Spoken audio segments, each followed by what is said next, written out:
Hi అండి. ఈరోజైతే మా బాబుకి వ్యాక్సిన్ వేయాలని 7th మంత్ వ్యాక్సిన్ వేయాలనేసి హాస్పిటల్‌కి అయితే బయలుదేరేసామండి. లంచ్ లోపల వెళ్ళాలనేసి డిసైడ్ అయ్యాము. కానీ బుడ్డోడైతే స్నానం చేసి పడుకున్నాడండి. లేనే లేదు. బాగా అయితే నిద్రపోతున్నాడు. సరే వ్యాక్సిన్ వేసిన తర్వాత ఎలాగో నొప్పితో పాపం నిద్రపోడనేసి అలాగే వదిలేసాము. బాగా నిద్రపోతున్నాడు చూడండి. లంచ్ అయితే చాలా సింపుల్‌గా అయితే చేశానండి హాస్పిటల్ వెళ్ళాలని. వెజ్ రైసు, ఆనియన్ రైతా అయితే చేసేసుకున్నాము. లంచ్ టైం వచ్చేసిందనేసి లంచ్ కూడా చేసామండి. మా పాపకు కూడా 5-6 ఇయర్స్ అయితే వ్యాక్సిన్ వేయాలండి, పెండింగ్‌లో ఉంది. సో, అందుకనేసి పాపను కూడా వ్యాక్సిన్‌కి అయితే తీసుకొని వెళ్తున్నాము. మీరు మీ పిల్లలకి వ్యాక్సిన్ పెండింగ్‌లో ఉంటే కరెక్ట్‌గా వ్యాక్సినేషన్ అయితే వేసుకోండి ఫ్రెండ్స్. హెల్తీగా ఉండాలి పిల్లలు. అదే కాకుండా ఫ్లూ వ్యాక్సిన్ కూడా వేస్తున్నారు. అది కూడా వేసేసుకోండి. ఇంతలోపల అయితే టైం వచ్చి 3 అయిపోయిందండి. మా బుడ్డోడైతే లేసేసాడు. రెడీ అయిపోయాము. రెడీ అయిపోయి అయితే బయలుదేరేసామండి. నాకు డెలివరీ అయింది వేరే హాస్పిటల్ అండి. 6 మంత్స్ వరకు హాస్పిటల్‌లోనే అబ్బాయికి వ్యాక్సిన్ వేసుకున్నాము. ఇప్పుడు దగ్గరగా ఉందనేసి ఇలా ఈ హాస్పిటల్‌కి వెళ్దామనేసి అయితే డిసైడ్ చేసుకున్నామండి. అబ్బాయికైతే వ్యాక్సిన్ అయితే వేయలేదండి. రిటర్న్ వస్తూ ఉన్నాము. దగ్గు ఉందనేసి దగ్గు తగ్గిన తర్వాత వ్యాక్సిన్ వేసుకోండి అనేసి అన్నారు. పాపకైతే వ్యాక్సిన్ వేసేసారండి. నేను ఇలా అడిగాను, బోర్ల పడలేదు అబ్బాయి, 7 మంత్స్ అవుతుంది అనేసి అంటే, లేదు 6 మంత్స్‌లోనే బోర్ల పడాలి, అలా అవ్వకూడదు అనేసి ఒక డాక్టర్‌కైతే రాయిచ్చారు. అది కూడా చిల్డ్రన్ హాస్పిటల్ లాగానే ఉంది. ఆవిడని పోయి కలవండి అనేసి అన్నారు. సరే ఓకే, ఫుడ్ పెడుతున్నాము 1 వీక్‌గా ఇడ్లీ పెడుతున్నాము, పెట్టొచ్చా అనేసి అంటే, ఏ ఫుడ్ పెట్టాలి అనేసి అడిగాను. లేదు, మెడ నిలిచేంత వరకు అయితే ఫుడ్ పెట్టకూడదు, బోర్ల పడాలి అబ్బాయి, తర్వాత అయితే పట్టండి అనేసి అన్నారు. ఓహ్! నేను అక్కడ డెలివరీ అయిన హాస్పిటల్‌లో అయితే 6 మంత్ ఎండ్‌లోనే ఫుడ్ పెట్టండి, ట్రై చేయండి అనేసి అన్నారు. ఇక్కడేమంటే మెడ నిలిచేంత వరకు ఫుడ్ పెట్టకూడదు అన్నారండి.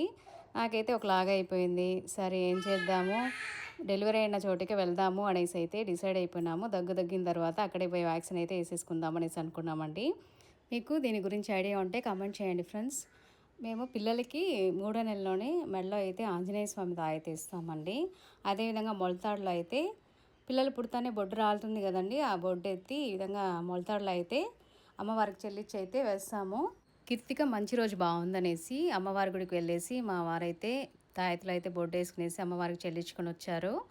అయ్యూరైతే తాయెత్తు, పసుపు కొమ్ము, నిమ్మకాయ ఇచ్చారండి. ఈ పసుపు కొమ్ము వచ్చి తాయెత్తులో ఈ విధంగా రాసి చెల్లిచేసి అయితే ఏంటన్నారు, 9-10 టైం బాగుంది అన్నారండి. కానీ మనకి ఇచ్చిన టైం ఎప్పటికీ కుదరదండి. 9-10 అయితే వీలు కాలేదు. అబ్బాయి అయితే బాగా నిద్రపోయాడు.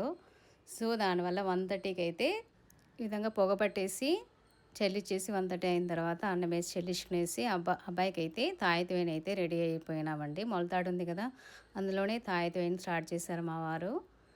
మీకు ఇలాంటి అలవాట్లు ఉంటే కమెంట్ చేసేసుకోండి ఫ్రెండ్స్. మా పాపకు కూడా మేము ఈ విధంగానే చేసామండి. దానివల్ల అబ్బాయికి ఈ విధంగానే చేయాలనేసి అనుకున్నాము. పిల్లలు పుడతానే బొడ్డు రాలుతుంది కదండి, ఆ బొడ్డుని మనము, పిల్లలు లేకుండా ఉంటారు కదా, వాళ్ళు అన్నంలో ఉతుక్కొని తింటే పిల్లలు పుడతారు అనేసి పాతకాలం మనుషులు చెప్తారు. మా అమ్మ కూడా అలానే చెప్తుంది. ఆ విధంగా ట్రై చేసేవాళ్ళంటండి ముందు. ఇప్పుడు ఎలానో మనకు తెలీదు. మనకి ట్రీట్మెంట్స్ ఉంది. అదే కాకుండా మనకి దేవుళ్ళ నమ్మకాలు ఉంది కాబట్టి అలా చేసుకుంటాం మనము. ఈ తాయెత్తొచ్చి పిల్లలు ఎక్కువ ఉలికి పడుతూ ఉంటారు. ఏదన్నా వేసి సౌండ్ ఎక్కువ వింటే బాగా అరిచేస్తారండి.